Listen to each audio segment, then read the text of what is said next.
आप देख रहे हैं श्री हरि कृपा आश्रम चैनल। संस्थापक स्वामी श्री हरि चैतन्य पुरी जी महाराज।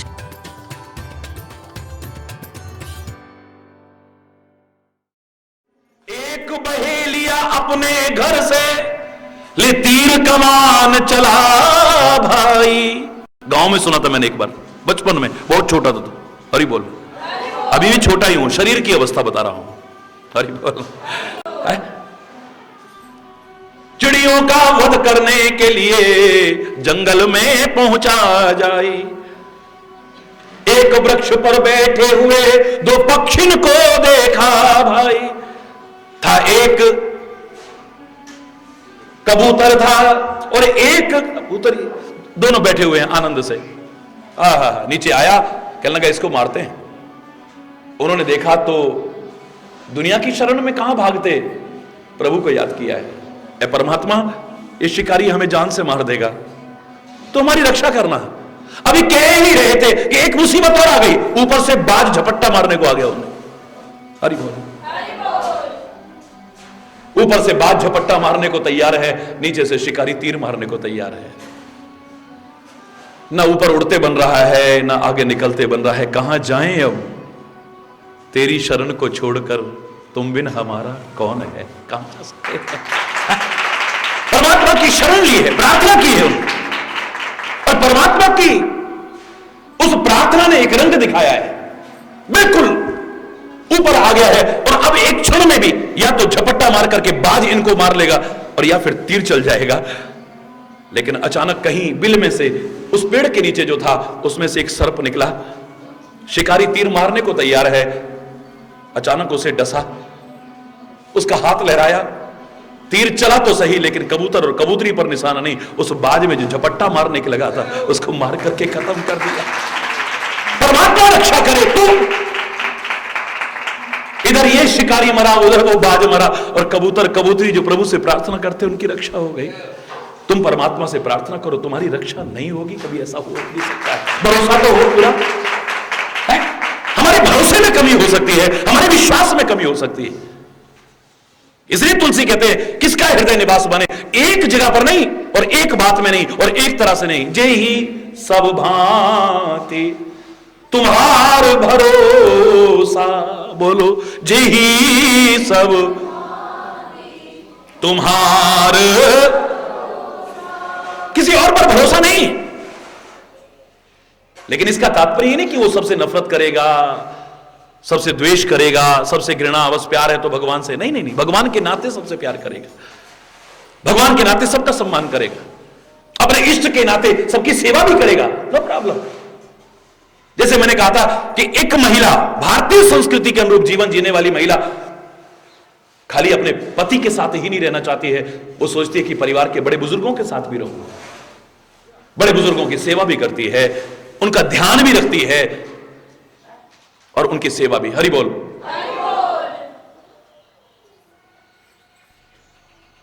सेवा भी करती है, ध्यान भी रखती है, आदर भी करती है उनका, नहीं करती बोलो।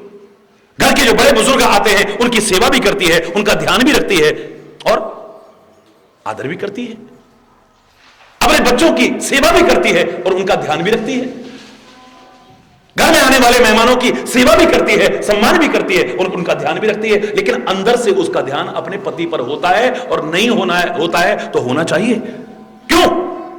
क्योंकि उसे पता होना चाहिए कि इन सब से जो मेरा रिश्ता है मेरे पति की वजह से है। अगर मेरे पति से कोई रिश्ता ना होता तो ये सब मेरे क्या लगते थे, इनसे कोई संबंध नहीं था मेरा।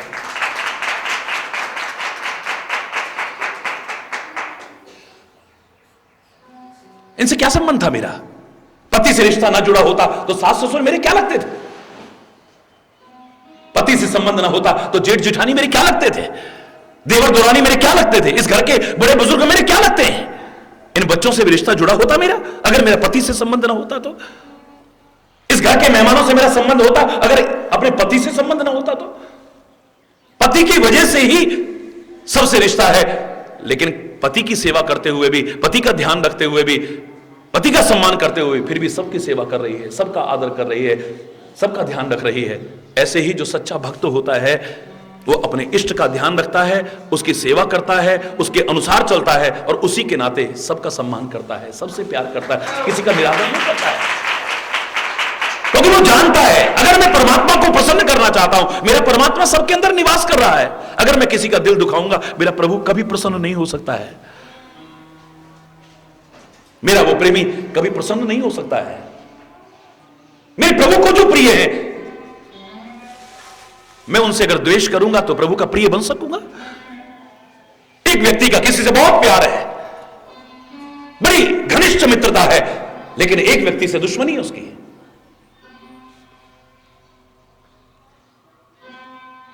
उसका वो दुश्मन झोपड़ी में रहता है।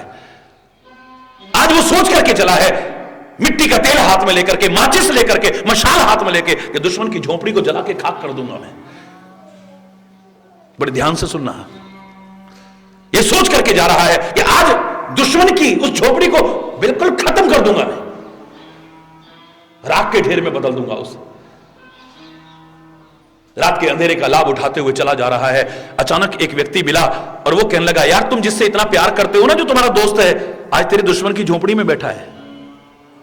पता लग जाए कि मेरा प्रेमी उस झोपड़ी में बैठा है तो क्या मैं आग लगाऊंगा झोपड़ी को? झोपड़ी चाहे दुश्मन की हो, बोलो ना, मैं आपसे पूछ रहा हूं, बोलो, लगाओगे? अगर तुम उस झोपड़ी में आग लगाते हो ये जानने के बाद भी कि मेरा प्रेमी उसके अंदर बैठा है, मेरा सच्चा मित्र उसके अंदर बैठा है, झोपड़ी चाहे दुश्मन की है, फिर भी आग लगाते हो, तो क्या उससे प्यार करते हो जो अंदर बैठा है?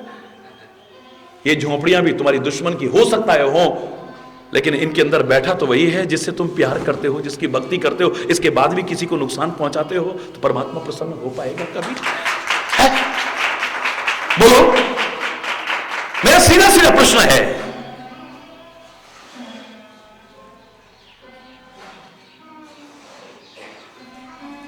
अगर उस झोपड़ी में आग लगेगी तो मेरे दोस्त को, मेरे प्रेमी को भी तो कष्ट पहुंचेगा ना? नहीं पहुंचेगा? बोलो। ये जानने के बाद भी मैं आग लगाऊंगा उसमें? कभी नहीं लगा सकता हूं। ये सारे के सारे मंदिर क्यों होते हैं? भगवान कृष्ण ने तो सारी शंका का समाधान एक श्लोक में कर दिया है। अर्जुन कहता है, इतने देवी देवता, इतनी उपासना पद्धतियां, मेरे समझ में नहीं आता है कि उसकी करूं कि उसकी करूं, और उसकी ना हुई तो उसकी ना हुई तो क्या होगा, पता नहीं क्या, मेरे तो कुछ समझ में नहीं आ रहा है। हरि बोलना। उसकी कर दी तो वो नाराज तो नहीं हो जाएगा, और उसकी रह गई तो वो नाराज तो नहीं हो जाएगा, उसकी कर दो। 33 कोटि देवी देवता हैं, कितने अवतार हैं, कितने महापुरुष हैं, कितने ऋषि मुनि हैं, कितनी उपासना पद्धतियां हैं, अलग अलग तरीके। मैं कौन सा करूं, क्या करूं, किसके प्रति करूं, कुछ समझ में नहीं आ रहा है मेरे। हरि बोलना। मेरे प्रभु बड़े सरल शब्दों में कहते हैं, जरा ध्यान से सुनना। हे कुंती पुत्र, आकाशात पतितम तोयम यथा गच्छन्ति सागरः। आकाशात पतितम तोयम यथा गच्छन्ति सागरः सर्वदेव नमस्कारम केशवम प्रति गच्छति। हे कुंती पुत्र, जैसे आकाश से गिरा हुआ जल कितने भी लंबे चक्र में पड़ जाए, लेकिन आखिर में जाता सागर में ही है। गड्ढे में गिरे फिर सूखेगा, फिर बड़े गड्ढे में गिरे फिर सूखेगा, फिर तालाब में गिरे फिर सूखेगा, फिर कभी नदी में पहुंच गया, कभी बड़ी नदी में पहुंच गया, कभी वहां पहुंच गया, आखिर में पहुंचेगा सागर में ही, क्योंकि जहां से निकला है वही पहुंचेगा।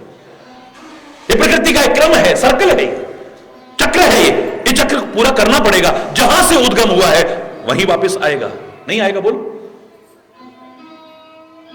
जैसे आकाश से गिरा हुआ जल चक्र का कितना भी लंबा अपना ले, लेकिन आखिर में पहुंचेगा सागर तक ही। ऐसे ही तो किसी का भी सम्मान करना, किसी का भी आदर करना पहुंचेगा मुझ तक ही, क्योंकि सबके अंदर बैठा तो मैं ही हूं, मेरे अलावा है? किसी का भी सम्मान करता है, किसी का भी सत्कार करता है, किसी की भी सेवा करता है, पहुंचेगी मुझ तक ही, क्योंकि तेरा आदर, तेरा सम्मान, तेरा सत्कार, तेरी सेवा व्यक्ति कब तक स्वीकार कर सकता है? जब तक मैं बैठा हूं। जब मैं निकल जाता हूं तो हरि बोल, ना तुम करोगे ना वो स्वीकार करेगा। है? ये भी वंदनीय है, किस लिए है? क्योंकि मेरा प्रभु बैठा है। सीमेंट का, ईंटों का, पत्थरों का, गारे का बना हुआ वो बिल्डिंग आदरणीय हो जाता है। अनजान जगह से तुम कहीं निकल रहे हो और तुम्हें कहीं मंदिर का कलश दिखाई दे जाए, गुरुद्वारे का कलश दिखाई दे जाए, शिखर दिखाई दे जाए, मस्जिद की मीनार दिखाई दे जाए, चर्च का शिखर दिखाई दे, जिसके प्रति तुम्हारी श्रद्धा है, क्या तुम्हारा सिर नहीं झुकता है?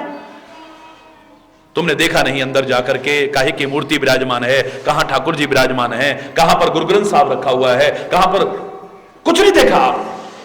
खाली आपने दूर से चलते हुए, अगर आप आस्तिक हैं तो जिसके प्रति भी श्रद्धा है, उस शिखर को देख करके, उस बिल्डिंग को देख करके भी तुम्हारा सिर झुक जाता है। प्रत्यक्ष में तुम बिल्डिंग को सिर झुका रहे हो, लेकिन अप्रत्यक्ष में उसके अंदर जो बैठा है, बिल्डिंगें तो कितनी रास्ते में पड़ी, सब पर तो सिर नहीं झुकाया आपने। सब बिल्डिंगों को तो हाथ जोड़ने की कोशिश नहीं की ना आपने। हरि बोल है। हर बिल्डिंग को प्रणाम किया, हो सकता है कितने बड़े बड़े महल खड़े हो, उनको प्रणाम नहीं किया है, लेकिन पता लग जाए ये मंदिर है, ये गुरुद्वारा है, ये चर्च है, तुम्हारा सिर अपने आप झुक जाता है, श्रद्धा से झुक जाता है। प्रत्यक्ष में तुमने इसे प्रणाम किया, लेकिन अप्रत्यक्ष में इसलिए प्रणाम किया क्योंकि हमारे ठाकुर जी विराजमान है, इसलिए सिर झुका रहे। इस ईंट गारे की दीवारों को भी प्रणाम कर रहे हैं, इसको भी सिर झुका रहे हैं। पत्थर ईंट गारे की बिल्डिंग को प्रणाम करते हैं कि इसमें हमारे ठाकुर जी विराजमान है। ये जीते जागते मंदिरों में जिनमें मेरे ठाकुर जी विराजमान है, इनसे द्वेष करें तो प्रभु के प्रेमी बन सकेंगे? कभी विचार कर लेना। उसमें विराजमान है इसलिए तो प्रणाम करते हो ना। नर सेवा नारायण सेवा का भाव कहां से उभर करके आया था? किसी के प्रति द्वेष ना हो, न जाने किस वेश में नारायण मिल जाए, ये भाव कहां से उभर करके आया? इन्हीं विचारधारा से तो उभर के आए थे। हमारी कोई क्रिया ऐसी ना हो जाए, हमारी कोई चेष्टा ऐसी ना हो जाए, हमारा कोई व्यवहार ऐसा ना हो जाए, हमारा कोई कर्म ऐसा ना हो जाए, हमारा कोई आचरण ऐसा ना हो जाए जिससे हमारे इष्ट के हृदय को ठेस पहुंच जाए।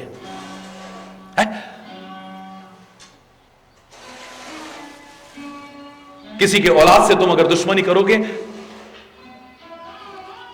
वो तुमसे प्यार करेगा? खासतौर से बड़े नहीं, जो अलग हो चुके उनके नहीं, जो बच्चे आश्रित हैं अपने मां बाप के। तुम बच्चे से घृणा करो, बच्चे से द्वेष करो, बच्चे से लड़ाई झगड़ा करो, मां बाप को खुश कर सकोगे कभी? है? जो बच्चे मां बाप से नफरत करते हो, जो बच्चे मां बाप का सम्मान ना करते हो, जो बच्चे मां बाप के पास ना रह करके दूर रह के उनकी सेवा से भी मुख हो रहे हैं, मैं उनकी बात नहीं कर रहा हूं।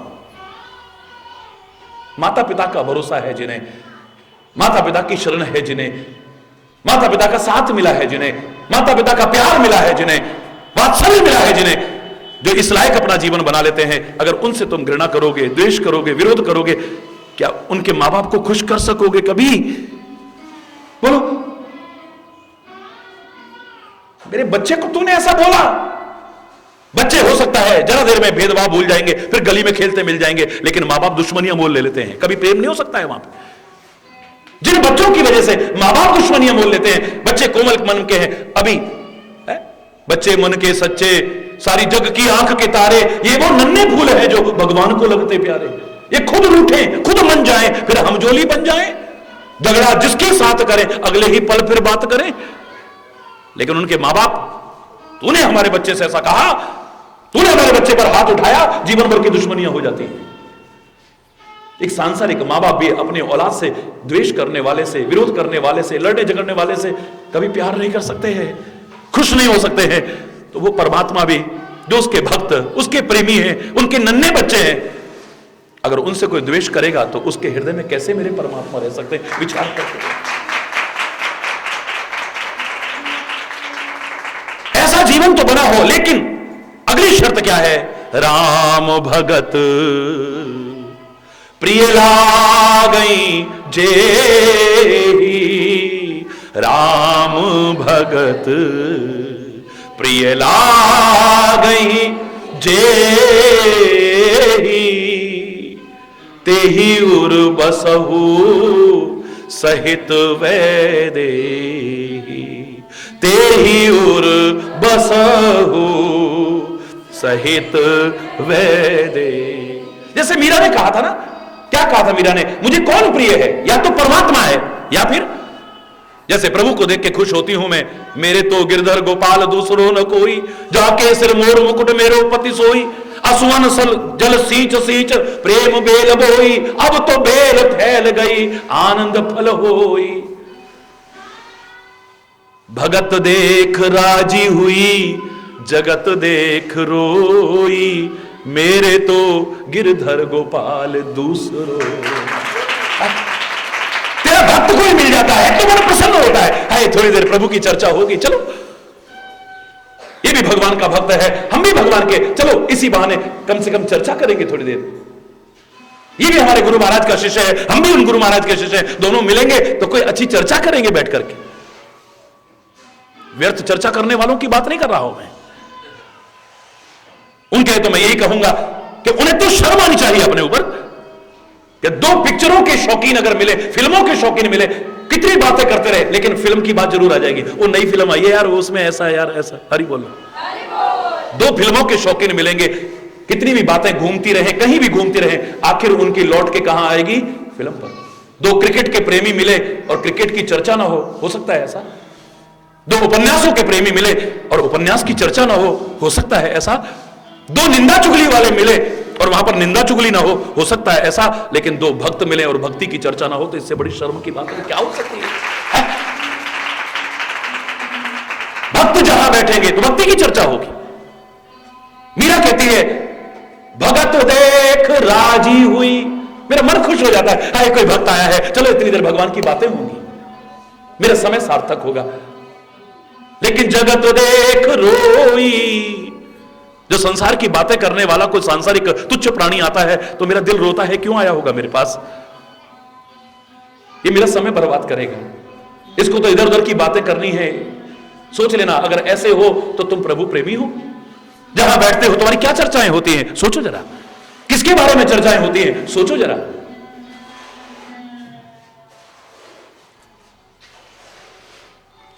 करोड़ों करोड़ों लोग एक ही बात कहते हैं, महाराज जी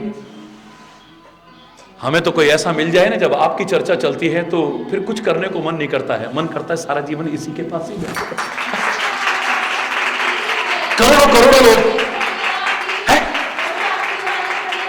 जिसकी जिसमें रुचि हो उस तरह का व्यक्ति मिले तो एक प्रसन्नता होती है। राम भगत प्रिय लागई जे, राम भक्तों से जो विरोध करेगा परमात्मा को प्रसन्न नहीं कर सकता है। तुलसीदास ने एक ही बात में कह दिया है जवाब इस संबंध में, बड़ा सुंदर चित्रण है। निज अपराध रिसाई न काऊ, मेरे प्रभु उनके प्रति कोई अपराध कर दे कभी गुस्सा नहीं होंगे, इतने दयालु हैं, इतने कृपालु हैं, इतने क्षमाशील है, इतने करुणा के सागर है। वो सागर की भी सीमा है, उनकी तो असीम है करुणा है। उनके प्रति कोई अपराध कर दे, उनको कोई गाली दे दे, उनके करते भगवान कभी रुष्ट नहीं, कोई नहीं कह सकता कि देखा हमने भगवान की निंदा करी, क्या बिगाड़ लिया भगवान ने, कुछ नहीं बिगड़ेगा तेरा, क्योंकि भगवान तो तरस खाएगा तेरे ऊपर, तेरी बुद्धि पर तरस खाएगा, तेरे पर तरस खाएगा। भगवान की ताकत आजमानी है, इतना बदकिस्मत बनना है तो उनके किसी भक्त को छेड़ के देखना फिर तो। हरि बोल, दुर्भाग्यवश मत कर बैठना ऐसा। तुलसी कहता है बड़े प्यारे शब्दों में, निज अपराध रिसाई न काऊ, अपने प्रति कोई कितना घोर अपराध कर दे, मेरे राम कभी उससे रुष्ट भी नहीं हो सकते हैं, उसका कभी अनिष्ट भी नहीं कर सकते हैं। लेकिन जो अपराध भगत कर करही, राम रोष पावक सो जरही, अगर उनके भक्त के साथ कोई अपराध करे तो राम के क्रोध की अग्नि में जल करके राख हो जाएगा, बच नहीं सकता है।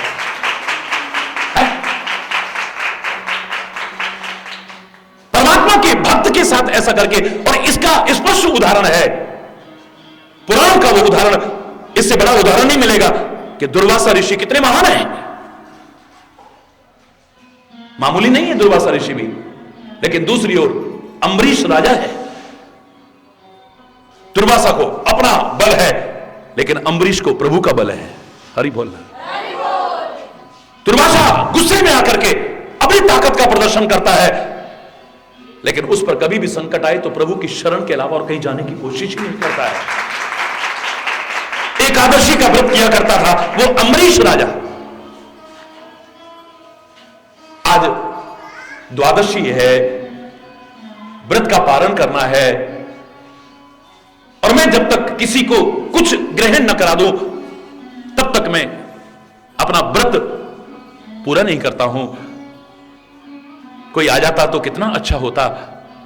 पुकार थी, दुर्वासा ऋषि पहुंच गए अपने शिष्यों सहित, दलबल सहित। और ही बोलना, जोर से बोलना।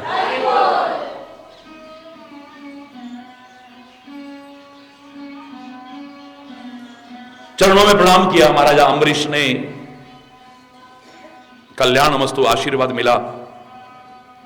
महाराज अम्बरीश निवेदन करते हैं कि प्रभु, मेरा एकादशी के व्रत का पारण होना है, बड़ी कृपा हो, अगर आप कुछ ग्रहण कर ले तो मैं उसके बाद ही अपना व्रत संपूर्ण करूं। अभी हम नदी पर स्नान करके आएंगे, तब जो आज्ञा महाराज। दुर्वासा ऋषि गए हैं स्नान करने के लिए, और यहां पर समय निकलता जा रहा था, विलंब हो गया उन्हें।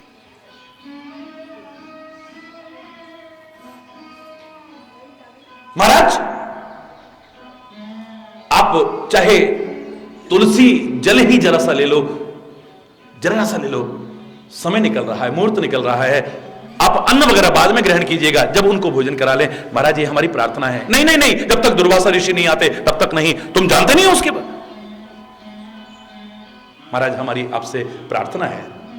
समय निकल रहा है, समय निकल रहा था, मुहूर्त निकल रहा था, तो प्रभु के चरणों का जरा सा चरणामृत तुलसी दल पड़ा हुआ है, उसमें वो ग्रहण कर लिया है, आचमन जरा सा किया है, बस। अकाल मृत्यु हरणम सर्व पाप विनाशनम विष्णु पादोदकम पीत्वा पुनर्जन्म न विद्यते। ले लिया जरा सा, बस अभी लिया ही था, ले ही रहे थे, दुर्वासा ऋषि आ गए। अम्बरीश, हमारी तौहीन, हमारा अपमान, हमारा निरादर जानते हो हम कौन है? हमको निमंत्रित करते हो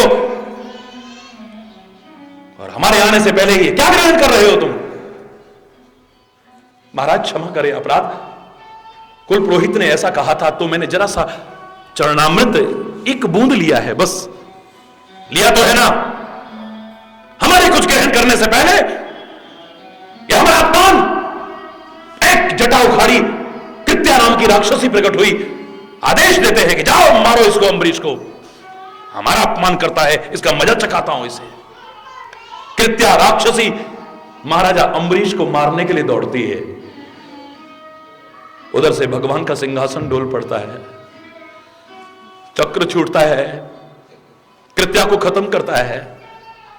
और वो चक्र दुर्वासा ऋषि के पीछे पीछे दौड़ता है। दुर्वासा आगे आगे है और चक्र पीछे पीछे है। तीनों लोकों में भागता फिरा। किसी ने पास में बैठने को भी ना कहा कि गेहूं के साथ कहीं गुन न पिस जाए। जब कहीं पर भी कोई शरण नहीं मिली है, आखिर में त्राहिमाम त्राहिमाम त्राहिमाम, रक्षा करो प्रभु, रक्षा करो प्रभु, रक्षा करो, उससे अपराध हो गया है, क्षमा करो। प्रभु कहते हैं अगर क्षमा मांगनी है तो भक्तों को मान देने वाले, भक्तों का मान बढ़ाने वाले मेरे प्रभु कहते हैं, ऐ दुर्वासा ऋषि, अहंकार छोड़ करके जिस अम्बरीश मेरे भक्त के प्रति तूने अपराध किया है, उसके चरणों में जाकर के क्षमा याचना कर, वरना आज तेरा फल बचेगा नहीं। तू आज जाओ, जाकर के अम्बरीश के चरणों में गिरो और उनसे क्षमा याचना करो। गए, जाकर के क्षमा याचना की है। भगवान कृपालु भी हैं, दयालु भी हैं। मैंने हमेशा कहा है कि उनके दया पात्र न बनना, कृपा पात्र बनना। दया में और कृपा में there is a lots and lots of difference, बहुत अंतर है। दया कोई भी कर सकता है, किसी पर भी कर सकता है। हाय ये बेचारा, देखो किसी को दीन, दुखी, असहाय, असमर्थ, परेशान, चिंतित देख करके जो हमारे मन में भाव, हाय बेचारा, इसको कहते दया। सॉरी बोलना। किसी के बुरे कर्मों के कारण जो गति होने वाली है, उसको सोच करके जो मन में, हाय इसका बेचारे का क्या होगा, इसको अक्ल नहीं है, ये गलत कर रहा है, इसको दया कहते हैं। दया आती है, तरस आता है। दया कोई भी कर सकता है, किसी पर भी कर सकता है, लेकिन कृपा तो हर कोई नहीं कर सकता है और हर एक पर नहीं कर सकता है। जो उसके निज जन बनते हैं वो सदगुरु और वो कृपा ही कृपा कर सकता है। वो सदगुरु और परमात्मा कृपा कर सकता है। अगर देखे दया और कृपा के अंतर को तो दुर्वासा दया पात्र बना हुआ है, तरस आ रहा है, इतना महान पुरुष होकर के भी ऐसा व्यवहार। और महाराजा अम्बरीश कृपा पात्र नजर आ रहे हैं। हरि बोल। उसे अपने पर भरोसा है, मैं अपनी, लेकिन उसको प्रभु पर भरोसा है बस। हरि बोलना।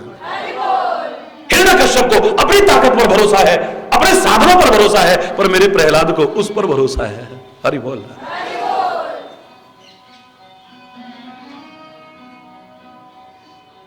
ये सब होने के बाद भी उसे अच्छे लगते हैं तो बस उसके भक्त अच्छे लगते हैं, उसके प्रेमी अच्छे लगते हैं। इसलिए अच्छे लगते हैं, इसलिए नहीं अपने स्वार्थ पर, इसलिए कि इनके साथ बैठेंगे तो कोई अच्छी बात होगी। यहां पर भी वर्तमान समय में मर्यादा जरूर कहूंगा कि कई लोग तुम्हारी भावनाओं से खिलवाड़ कर सकते हैं, झूठे भक्ति का दिखावा करके तुम्हें भ्रमजाल में फंसा सकते हैं। सतर्क रहना, बेहतर रहे प्रभु का नाम लेते रहो। हरि बोलना, जोर से बोलो ना, और जोर से बोलो ना। वर्तमान समय में जो हो चुका है, लेकिन फिर भी जहां प्रभु भक्त बैठे, अगर कहीं गलत चर्चा चल रही है सोच लो ये प्रभु भक्त नहीं है, व्यर्थ की चर्चा चल रही है, ये प्रभु भक्त, बोल खुल जाएगी। सच और झूठ में पहचान करने वाला होना चाहिए, जरा देर में पहचान हो जाती है। असली और नकली में पहचान करने वाला हो, चाहे वो मिट्टी हो या हीरा हो, पारखी होना चाहिए, जरा देर में पहचान के बता देगा ये असली है या नकली है? बोलो। जहां पर व्यर्थ की चर्चा होने लग जाए, असत्य चर्चा होने लग जाए, मिथ्या चर्चा होने लग जाए, और प्रभु की चर्चा भी इससे गायब ही हो जाए, सदगुरु की चर्चा भी इससे गायब ही हो जाए, और कहो तो उल्टी चर्चा हो जाए, एक क्षण भी मत लगाना, वहां से संबंध तोड़ने में ही लाभ है, वरना बर्बाद हो जाओगे। अपनी भक्ति बर्बाद कर बैठोगे, अपनी भक्ति बर्बाद कर दोगे, अपना अच्छा चिंतन बर्बाद कर दोगे, अपनी भावनाओं को, अपने प्रेम को, अपनी आस्था और श्रद्धा को भी गायब कर बैठोगे। हरि बोल। सतर्क रहना। असली और नकली की तुरंत पहचान हो जाती है, एक सेकंड में करने वाला होना चाहिए। सदगुरु यही तो पहचान बताता है तुम्हें, सत्संग यही तो पहचान बताता है तुम्हें। पतंगे पतंगे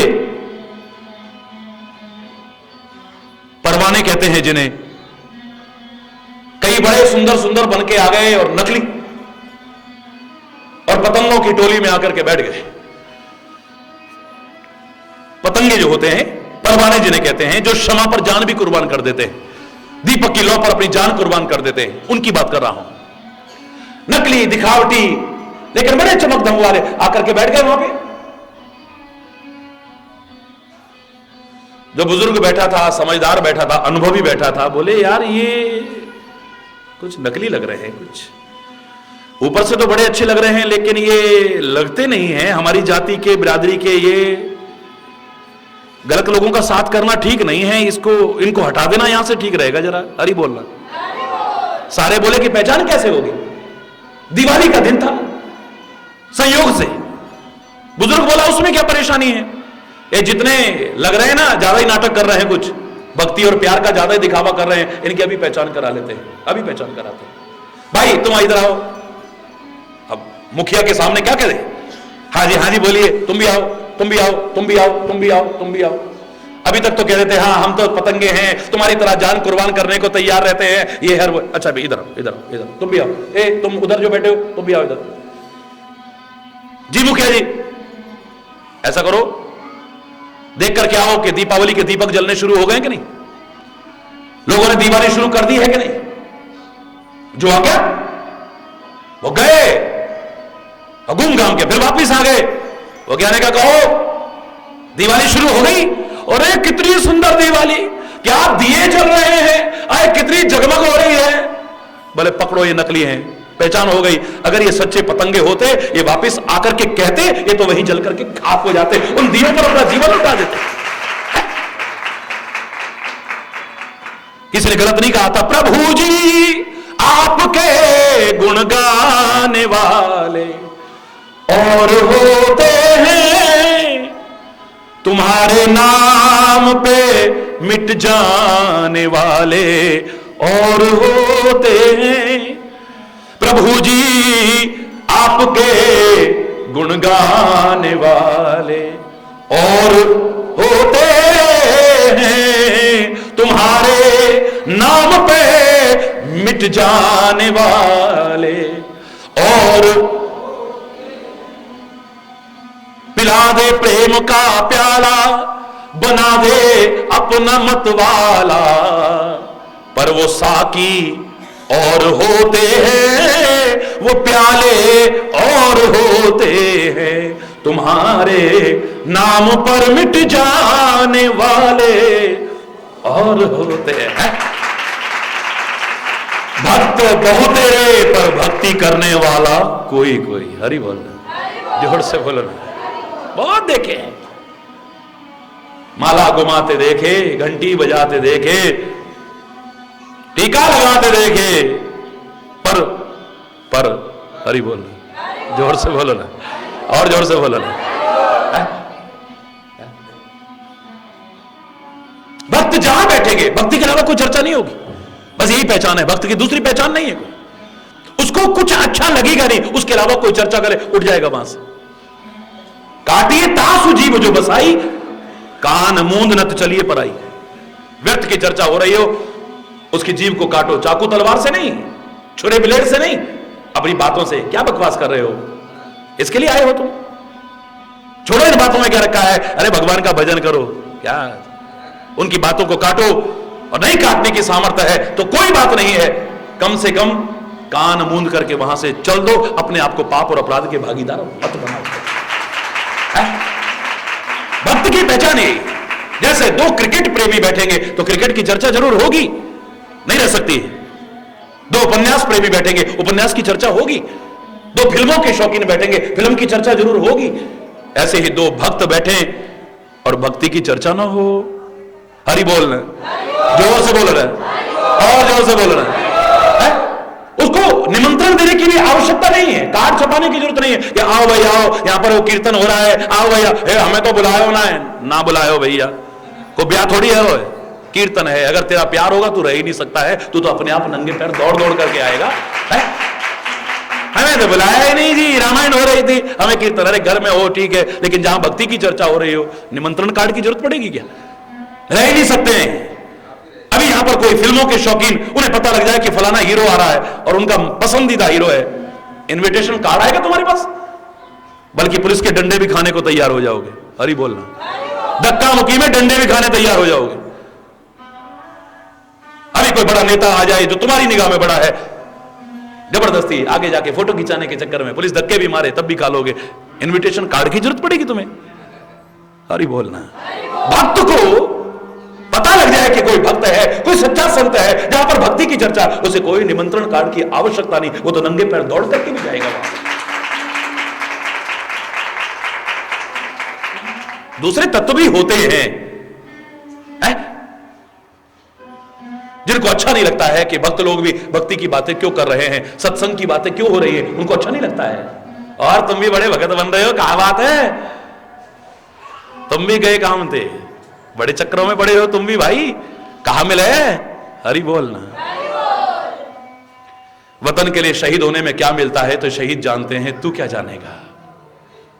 दीपक की लौ पर जान कुर्बान करने में पतंगे को क्या मिलता है, ये तो वही जान सकता है। लकड़ी में छेद करने की सामर्थ्य रखने वाला भौरा कमल की गंध में अपने आप को इतना आकर्षित कर लेता है, कैद होकर के जीवन लुटा देता है, उसे क्या मिलता है तो वही जान सकता है, तू नहीं जानेगा।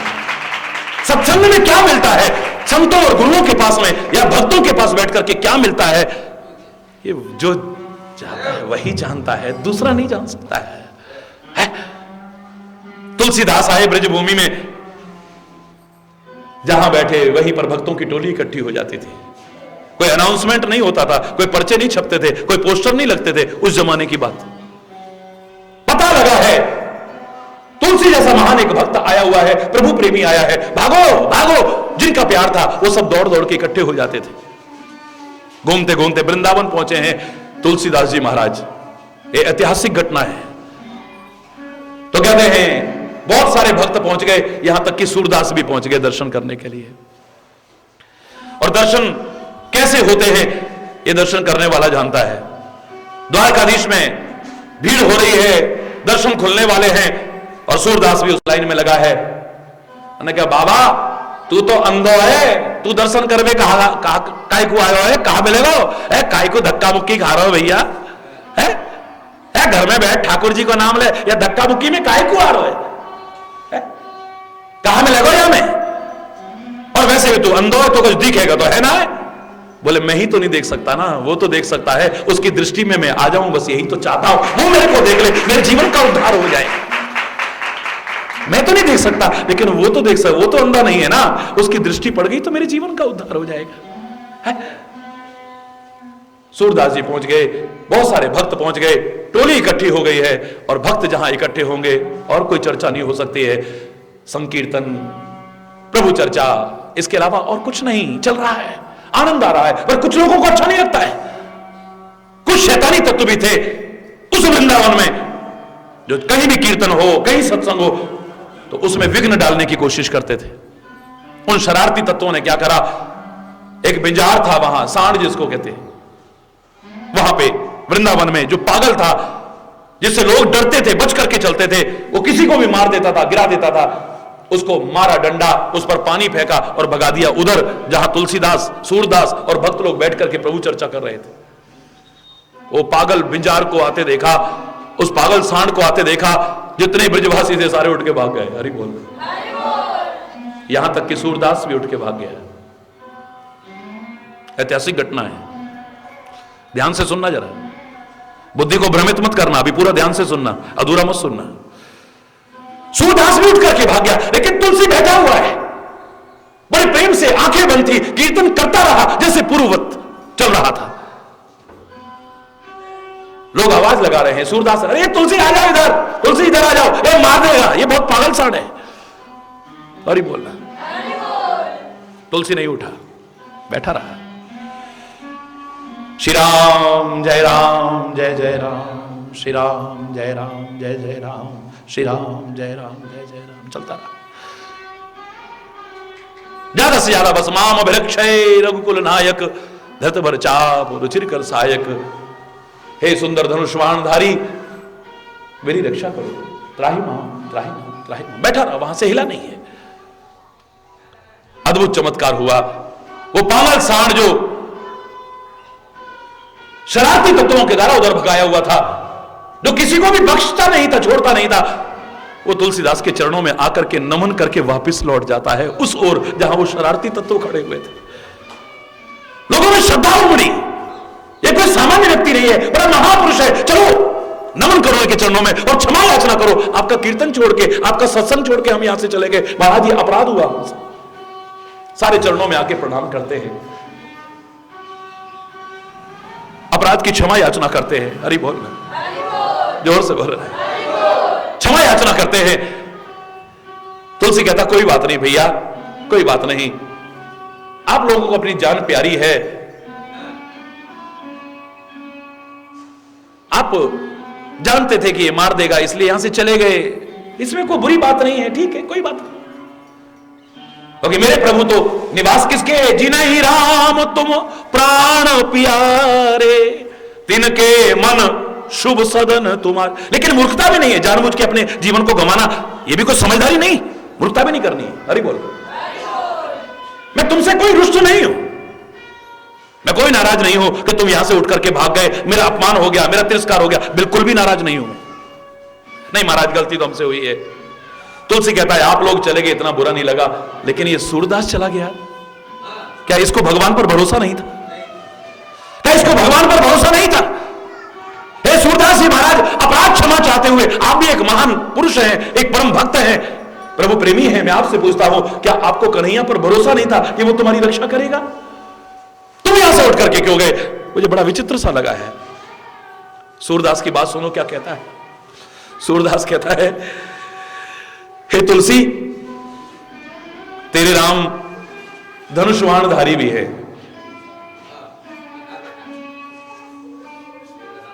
तेरे राम बालक भी हैं और पालक भी हैं, पर मैं कन्हैया को खाली बालक के रूप में मानता हूं और जिस रूप में मानता हूं उस भाव की पुष्टि इसी में है कि बालक की तो रक्षा की जाती है, उससे रक्षा कराई नहीं जाती है।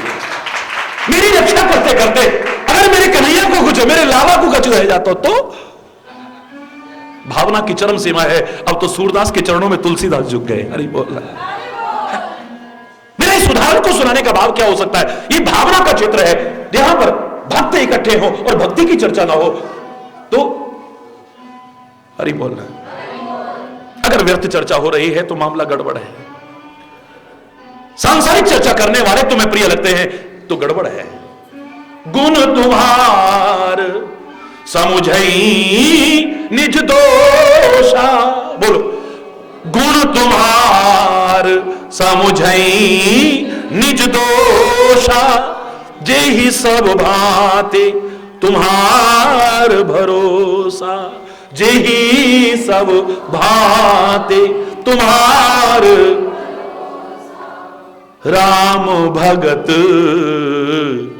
प्रिय लागहि जेहि, राम भगत प्रिय लागहि जेहि, तेहि उर बसहु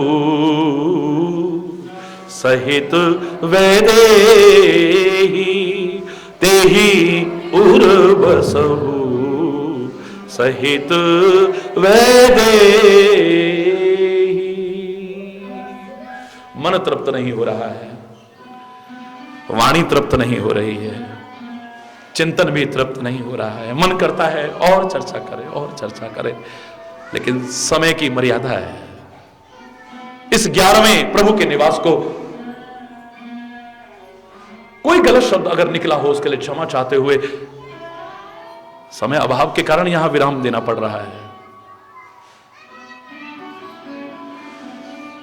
12वां निवास वाल्मीकि ने प्रभु का कौन सा हृदय बताया है, शेष चर्चा कल और कल से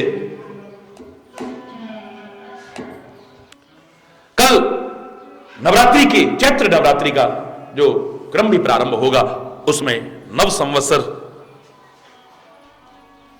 मैं हर संस्कृति का फिर कह रहा हूं सम्मान करता हूं, हर पर्व का सम्मान करता हूं।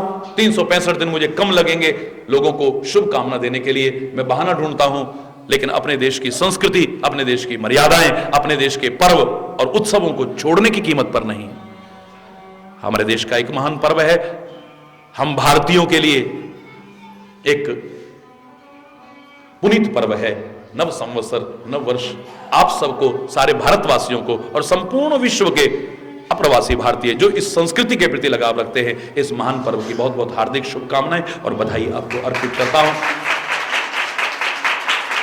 परमात्मा की कृपा हो, सुखी बसे संसार सब, दुखिया रहे न कोय, यह अभिलाषा है प्रभु मेरी पूर्ण होए। विद्या बुद्धि धन धान्य से वंचित रहे न कोई, यह अभिलाषा है प्रभु मेरी पूर्ण होए। सर्वे भवन्तु सुखिनः, सर्वे सन्तु निरामयाः, सर्वे भद्राणि पश्यन्तु मा कश्चित् दुःख भाग् भवेत्। जो लोग सम्मिलित हो सकेंगे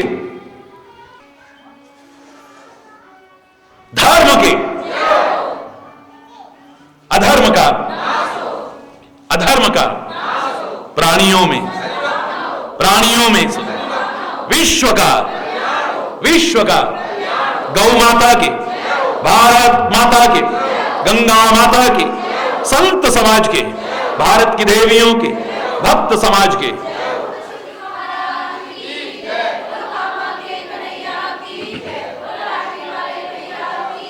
बोलो वृंदावन बिहारी, जय जय श्री राधे श्याम राम राम। हरि बोल, हरि बोल।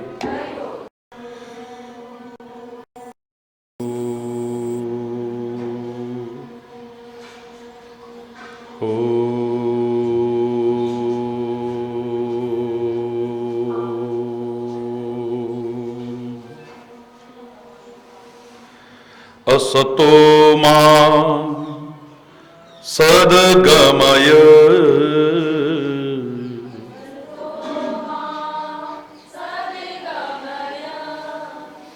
तमसो मा ज्योतिर्गमय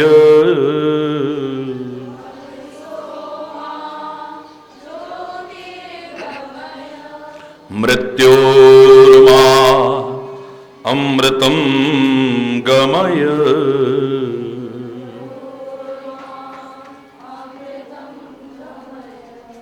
ओम शांति शांति शांति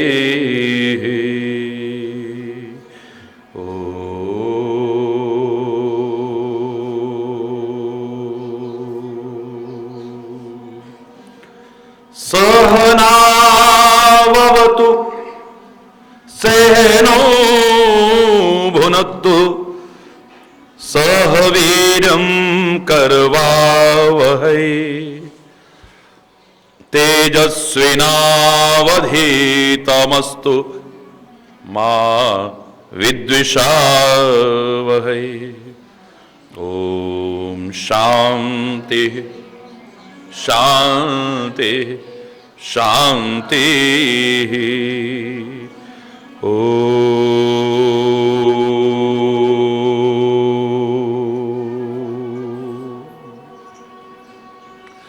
सर्वे भवन्तु सुखिनः सर्वे सन्तु निरामया सर्वे भद्राणि पश्यन्तु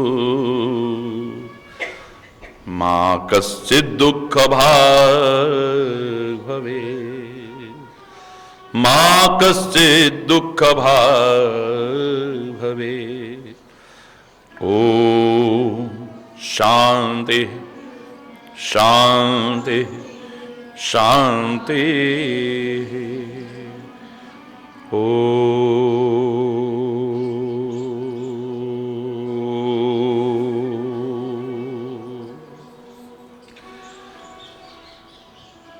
जाति पाति धन धर्म बढ़ाई जाति पाति धन धर्म बढ़ाई प्रिय परिवार सदन सुखदाई प्रिय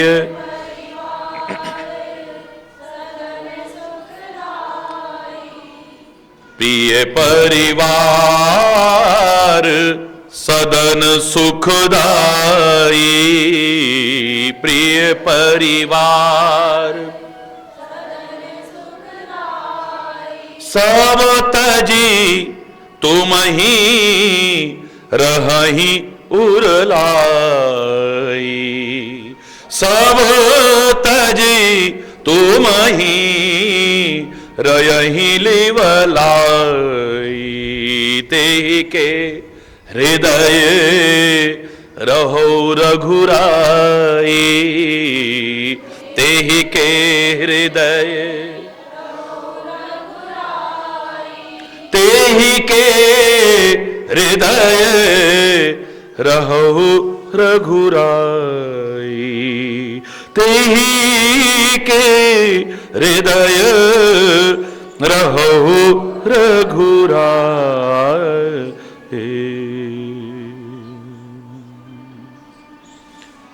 हरि बोल। नव संवत्सर की आप सबको, संपूर्ण भारतवासियों को और संपूर्ण विश्व के जनमानस को बहुत बहुत हार्दिक शुभकामनाएं, बहुत बहुत हार्दिक बधाई।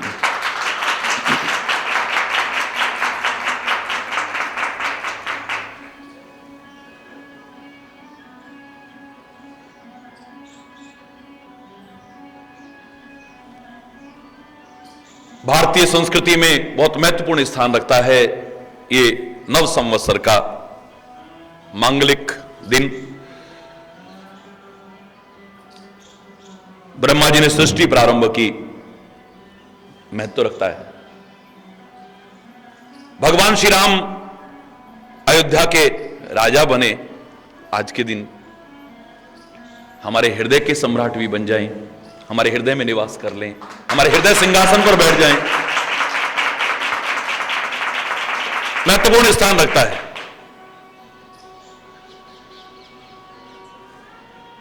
महाराजा विक्रमादित्य ने विक्रमिति सम्मत प्रारंभ किया, बहुत महत्वपूर्ण स्थान रखता है। वरुण अवतार भगवान झूलेलाल जी का जन्म हुआ है, बहुत महत्वपूर्ण स्थान रखता है। मैं गिनाने लगूं तो शायद आज का ये दिन हमारे देश की संस्कृति में बहुत महत्वपूर्ण स्थान रखता है। नव संवत्सर प्रारंभ हो रहा है और हमारा भी एक और नया प्रभु का निवास कौन सा हृदय होगा वो प्रारंभ हो रहा है। अभी तक ईश्वर की कृपा से वाल्मीकि ने भगवान श्री राम से जो निवास कहे, किसका हृदय निवास बन सकता है, वो 11 निवास की चर्चा हुई है। आज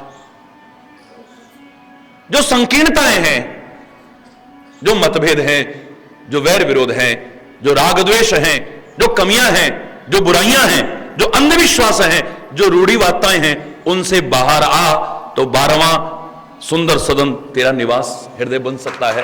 देखो बाहर आ, आज कौन सा है? 12वां, 12 बाहर आ, हरि बोल। और अगर तू इन चीजों से बाहर आ गया तो तेरे जीवन में बाहर आ जाएगी। ये 12वां निवास बहुत सुंदर निवास है।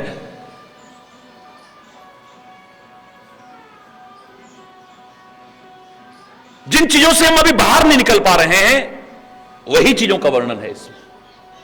जाति पाति धन धर्म बढ़ाई, जाति पाति धन धर्म बढ़ाई, प्रिय परिवार सदन सुखदाई, प्रिय परिवार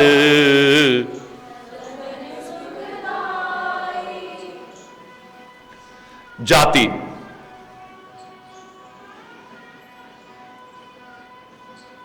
और पांति। पांति यानी पंक्ति, एक पंक्ति जिसमें बैठ करके लोग भोजन करते थे उसे पांत कहते थे।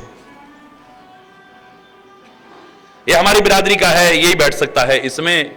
ये छोटी बिरादरी का है, ये बड़ी बिरादरी का है, ये छोटी धोती वाला है, ये बड़ी धोती वाला है, ये संतों की पंगत बैठी है, ये ब्राह्मणों की पंगत बैठी है, ये उनकी पंगत बैठी है, ये उनकी, इसको कहते हैं पांति। हरि बोल। जाति और वर्ण व्यवस्था समाज के उत्थान के लिए बनाई गई थी।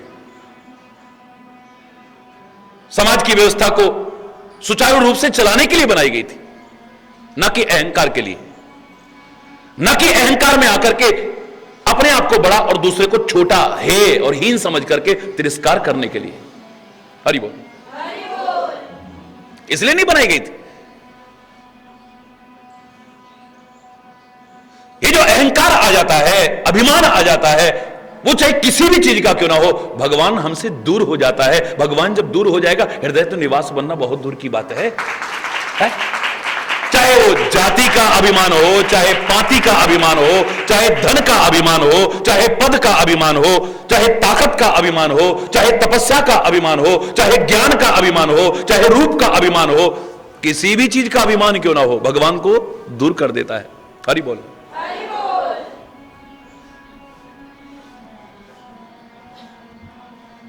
सामाजिक व्यवस्था के लिए जो बनाया गया है अपना महत्व रखता है, बड़ी अच्छी बात है।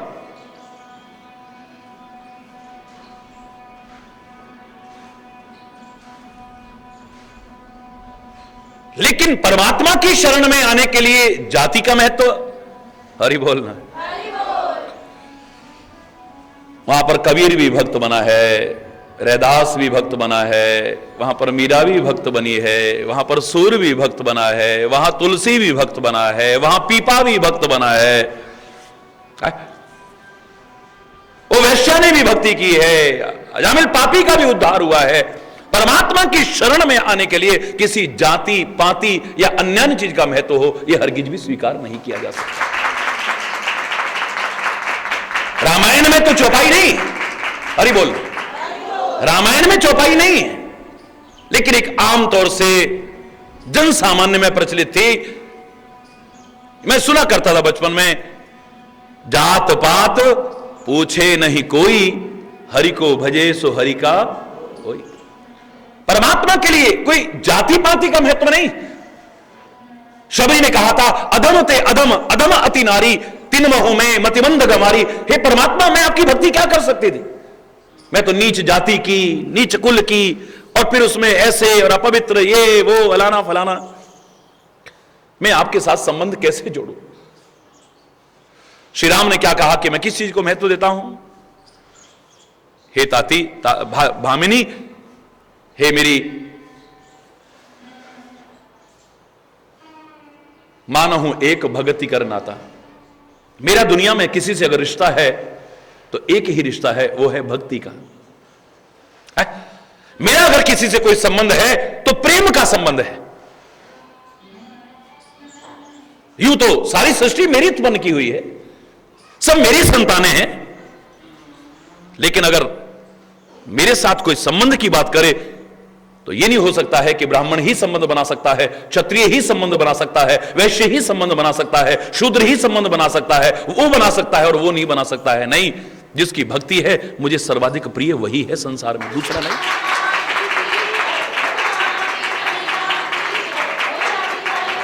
हरि बोल। ये बहुत विचारणीय है, बहुत गहराई से समझने की बात है। 12वां है ये निवास का नंबर कितना है? 12। तो ये कह रहा है बाहर आ इन चीजों से, इन्हीं में फंसा पड़ा है तू, अभी इन्हीं में कैद है अभी तक। जाति की जंजीरों ने तेरे को जकड़ रखा है, पाति की जंजीरों ने तेरे को जकड़ रखा है, धन की जंजीरों ने तेरे को जकड़ रखा है, परिवार की जंजीरों ने तेरे को जकड़ रखा है, पता नहीं किन किन जंजीरों में जकड़ा है तू। थोड़ा उठ, हरि बोल।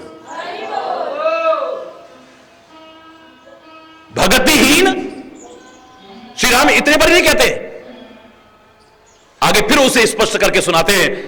इससे ज्यादा क्या कहूं? भगतिहीन विरंच किन हो।